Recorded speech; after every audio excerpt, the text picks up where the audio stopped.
Hi everyone, welcome back to Eternally Online, the place where we don't judge each other for being chronically online. I don't know, I felt like switching it up. Anyway, K-pop. You know, that thing that popular kids movie from last year invented and is totally not been a genre and industry that's been around since the 90s? I am beyond disgusted by the K-pop performance at the SSE Arena. It was not K-pop, and the kids are left absolutely heartbroken and crying. I think we would be so much better as a society if people just learned to read. Anyway, I know why you clicked on this video. We're gonna be dunking on K-pop fans again. Sort of. If you came in here expecting me to bully people for just liking K-pop, however, you can go and eat zucchini. That's not how we roll on this channel, okay? If you know me, you'd know that this isn't a new topic for me. You might have seen my previous video where I, as a K-pop fan myself, dive into why some K-pop fans are the way that they are.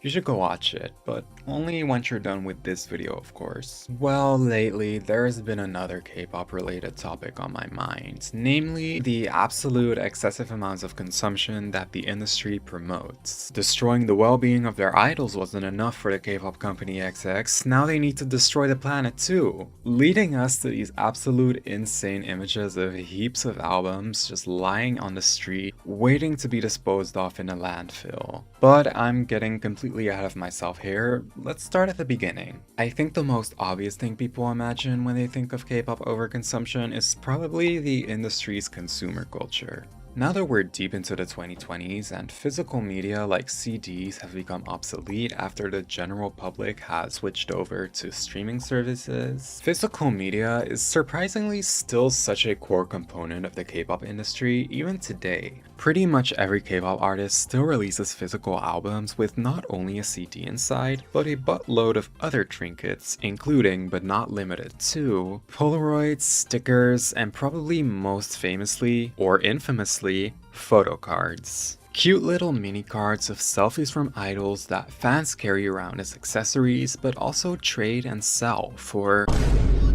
Okay then. Photo cards were not always a part of K-pop culture. The first K-pop group to ever include them was Girls' Generation in 2010. Since then, it's essentially become a staple for a photo card to be included with essentially every album you buy. Because, of course, some executives saw major money to be made. When you're a K-pop stan, obviously you would hope to pull the photo card of your favorite member, but damn it, you got that one member that you just don't care about that much. Now, you could go through the hassle of selling or trading your photo card, but isn't it much easier to just buy the album again in the hopes that you'll get lucky this time?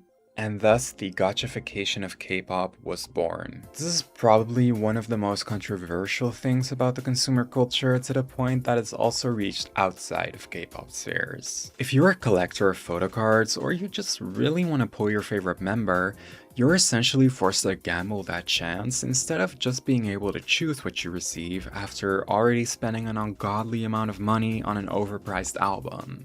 Obviously, not everyone will care about what photo card they get and will just buy a CD for the music, but the artificial scarcity, the luck factor, and the fact that sometimes there's more demand for certain members of a group over others is what gets us to these insane prices for what is ultimately a piece of cardboard. I'd say that with K-pop's global reach nowadays, and by extension reaching a lot of children, I just don't think that it's responsible to have your industry be driven by practices like these. I mean, God knows that corporations are doing the absolute most nowadays to try and get little kids on the internet to gamble. But as a K-pop newbie, you might be asking, will people really go the lengths to buy the same album over and over again just to get the photo card that they want? Well, yes and no. Well, sorta kinda. Don't worry, the K-pop labels have already accounted for the fact that you might not want to buy an identical album several times over, so they've started releasing multiple versions of an album at once. They all contain the same CD with the same music, but everything from the packaging, the photo book, and even the photo cards are different. Yeah, every different version has a unique set of photo cards, so if there's a 5-member group with 3 versions of an album, that's already 15 photo cards for you to collect. You better make some room on your shelf. Different versions of an album can range anywhere from 2 to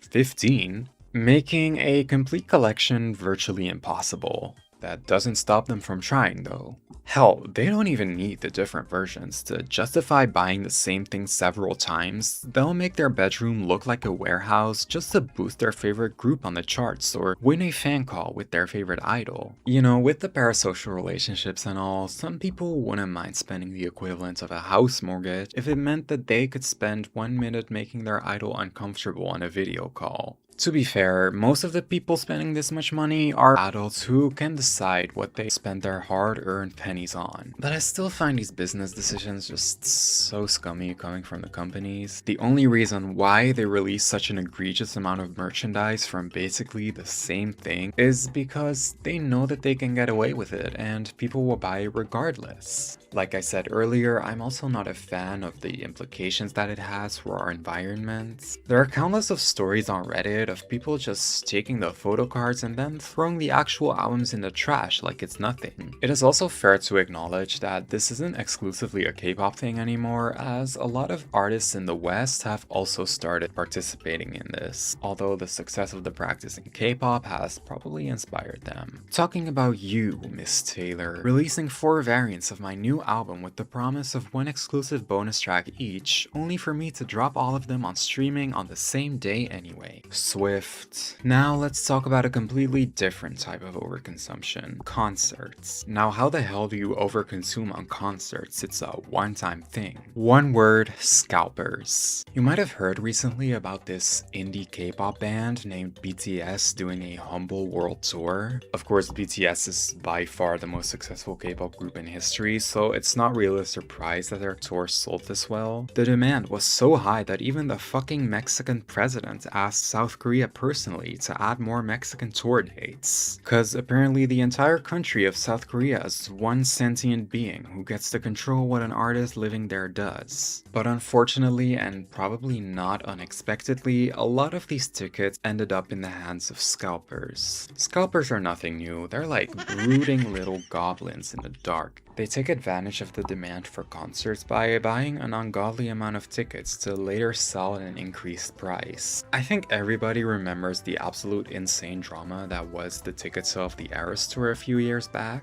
And the fact that I'm referring to the Eras Tour as a few years back means that I am really getting old as shit. But yeah, scalpers suck and they basically force you to pay sky-high prices for concerts that sometimes end up being pretty underwhelming or disappointing.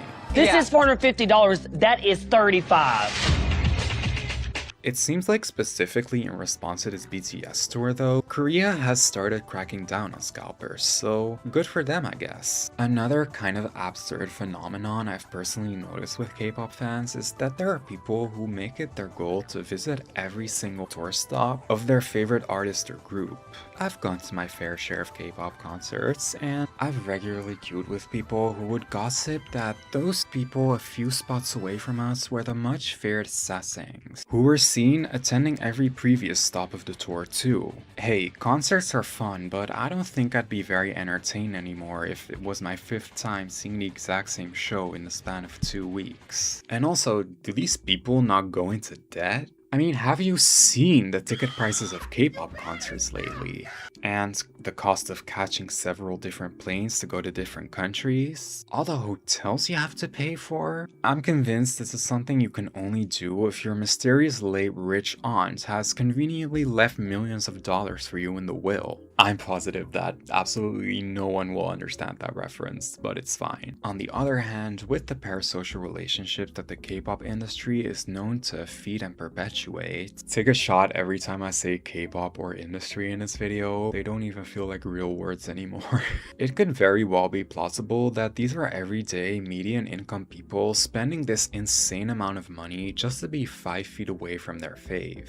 That's kind of everything I had to say. I guess what I hope to convey with this video is that it's okay to be a collector and splurge on merchandise sometimes, but just be mindful if your consumption of K-pop products isn't getting too excessive. But of course, ultimately the responsibility falls into the companies, allowing these scummy and exploitative business practices just to get richer. I hope you guys liked this video. This one was just more me rambling about the topics that have been on my mind, so I hope that didn't throw you off too much. I just noticed that my Charizard over there is upside down. If you enjoy my channel, please consider subscribing so that one day I will be able to create merchandise of my own that you will be able to overconsume. That's all I have to say, and I will see you all in the next one. Bye bye!